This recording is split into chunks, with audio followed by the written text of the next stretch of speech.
President Trump silencing reporters today, and his targets, 2 women doing their jobs, asking questions at a Rose Garden press conference. It really came out of nowhere. Just listen, watch and listen as ABC's Cecilia Vega gets up to ask her question. She's shocked that I picked her. No. She's like in a state of shock. I'm not thinking, Mr. That's President. okay. I know you're not thinking. You never do. I'm sorry? No, go ahead. You heard that right. I know you're not thinking. You never do. The words of the president toward a reporter today. And here's how he reacted when CNN's Caitlin Collins tried to ask her questions. Thank you, Mr. President. Now that you've answered several questions on trade, I'd like to turn to Judge Kavanaugh. Do you have, excuse me, do you have a question on trade? We'll do 1 or 2 more questions on trade. You answered several questions on trade. Okay, don't do trade. that. That's not nice. Mr. President, and besides that, somebody is before you. Excuse me, don't do that. Do you have a question on trade? You answered several questions. Do you have on trade. a question on trade? My question is on Judge Kavanaugh. Okay, please, yes. You said please. the FBI should interview whoever that they believe is appropriate. Does that include Julie Swetnick, the third accuser? And can you promise to release the full findings give me from your the question, FBI please. after they finish their report, Mr. President? Give me your question, please. Yes, go ahead, please. Just to wrap up, can you promise you know to what? release You've really the had FBI's enough. report? Hey, you've had enough. Out front now, April Ryan, White House correspondent for American Urban Radio Networks and author of Under Fire, reporting from the front lines of the Trump White House, and David Gergen, former presidential advisor to 4 presidents. April, is this what it looked like today? I mean, the president telling female reporters basically to sit down? In its most base and rawest form, yes, it was. This president was disrespecting journalists, number one, regardless of gender. And 2 good reporters, excellent reporters, who are asking real questions, not questions to pacify the president or this administration, or questions that are from a party affiliation. These are good reporters who are asking real questions, and he didn't want to hear it.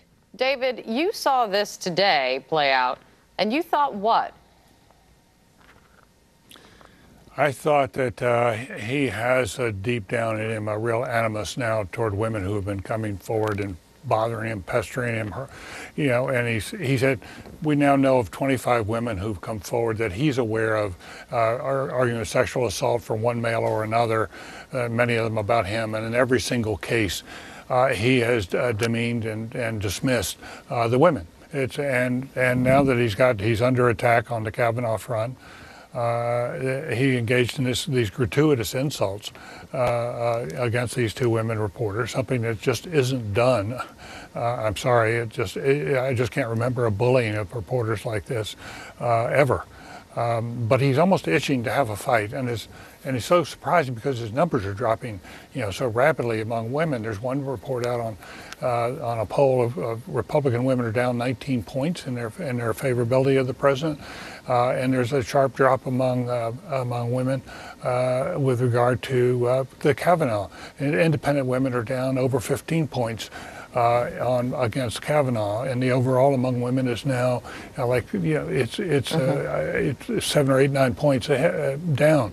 So I'm so stunned, but I just have to believe he's carrying around a lot of anger and bitterness about what's been happening, and he lashed out a couple of times as a result. And April, I mean, I guess you hit on it right off the top. I guess forget gender. The president has a fraught relationship with nearly every journalist that covers him. What was it? Because it struck me as something different today. What was so striking about this today? Well, these are 2 great journalists who ask questions, again, that this administration doesn't like and this president doesn't like. They have asked the president questions in the Oval Office or other places that really catch this administration and make headlines. And I think back, there are 3 instances in history, and David can probably attest to this. I remember Helen Thomas, the late, great Helen Thomas. You know, even though presidents may not have liked her, they acted like they did. And also, if she threw a tough question, they would kind of make a joke about it and then go into the answer. I think about Ann Compton, the great Ann Compton, a veteran who's, you know, from ABC, who was working for ABC News. I remember the day when she used to talk about the women, all the numbers of women who would sit in the front row to ask a question. And I remember Barack Obama, the former president of the United United States when he had that historic all-female question and answer session in the briefing room. 8 women, just 8 women that he called on to question him. And I was the last one. I was number 8.